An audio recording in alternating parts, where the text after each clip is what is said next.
Hello, welcome back to Golden News. Here is the breaking news from U.S. U.S. troops in Syria carried out a raid on Monday against a senior ISIS leader, responsible for planning terror attacks in the Middle East and Europe. According to the U.S. military, the unilateral helicopter raid led to the probable death of the target, with 2 other armed individuals killed in the course of the operation on the morning of April 17, the U.S. Central Command said in a statement.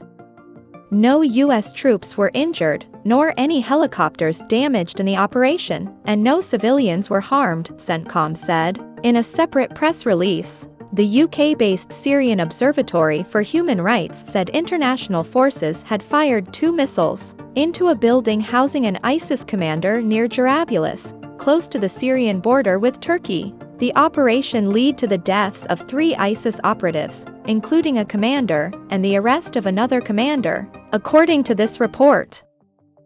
The U.S. official said ISIS, also known Islamic State, is designated a terrorist group by the U.S. It seized power throughout 2013 and 2014 in Syria and Iraq, and at its most powerful, the group controlled 40% of Iraq and around 1/3 of Syrian territory, according to the Wilson Center think tank. The group became notorious for high-profile executions, including beheadings, of Western captives. The dangers posed by the organization, however, ensure it remains a key priority for CENTCOM. While ISIS territorial caliphate is defeated, they remain a transnational threat, CENTCOM said in August 2022, adding that their desire to regenerate and operate overseas threatens the U.S. homeland. Although degraded, ISIS is still operating in the Middle East in the hopes of striking outside the region, CENTCOM Commander General Michael Eric Kurilla said on Monday. U.S. forces will continue the relentless campaign against ISIS, Kurilla said.